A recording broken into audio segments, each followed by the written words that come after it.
किसी भी देश से मुकाबला करने के लिए हम हमेशा तैयार हैं और हम हमेशा पूरे देशवासी इस देश के लिए हमेशा तैयार रहेंगे। हमारे पूर्व सैनिकों हमारी जनता हो, सभी लोग हम एकजुट होकर किसी भी देश का मुकाबला करने के लिए हमेशा तैयार रहेंगे। हम लोग रिटायर हुआ है, जब लड़ाई होगा हम लोग आगे जाके लड़ाई करेंगे।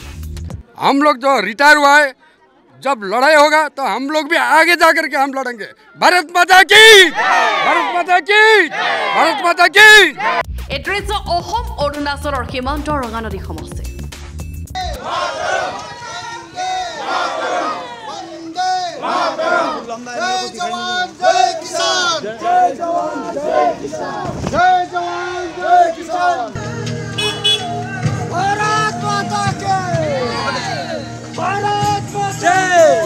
आज भारतर प्रधानमंत्री नरेंद्र मोदी संबोधन करेছিল मन की बात অনুষ্ঠান। आपने देखा होगा देश के कई शहरों में, गांवों में, छोटे छोटे कस्बों में तिरंगा यात्राएं निकाली गई।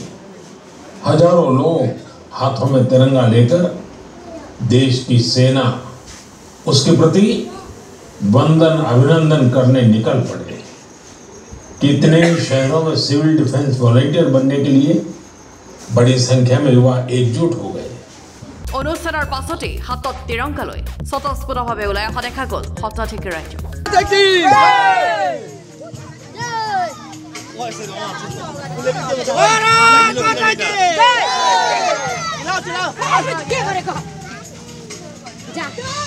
হাতত তিৰংগা লৈ ওলাই অহা শতাধিক ৰাজ্যক তিৰংগা যাত্ৰাত সংগ দিলে ৰঙানদী সমষ্টিৰ যুৱ নেতা ঋষিৰাজ হাজৰিকা আৰু প্ৰাক্তন সৈনিক জোৱানে।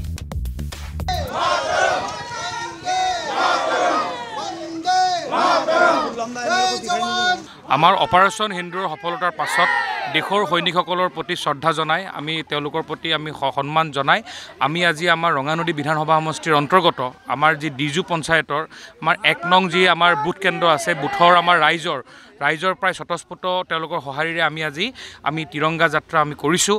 এই তিৰংগা যাত্ৰাৰ জৰিয়তে দেশৰ সৈনিকসকলৰ প্ৰতি আমি শ্ৰদ্ধা জনাইছোঁ, আমি সাহস প্ৰদান কৰিছোঁ। আহিবলগীয়া সময়তো তেওঁলোকে যি আমাৰ ভাৰতবাসীৰ কাৰণে তেওঁলোকে যি সাহসেৰে তেওঁলোকে সন্ত্ৰাসবাদক প্ৰতিহত কৰিছে, আহিবলগীয়া সময়ত আজি দেখিছে যে আপুনি স্বতঃস্ফূৰ্তভাৱে ৰাইজে কোনো দলৰ তিৰংগা যাত্ৰা নহয়, এয়া ৰাইজৰ যাত্ৰা।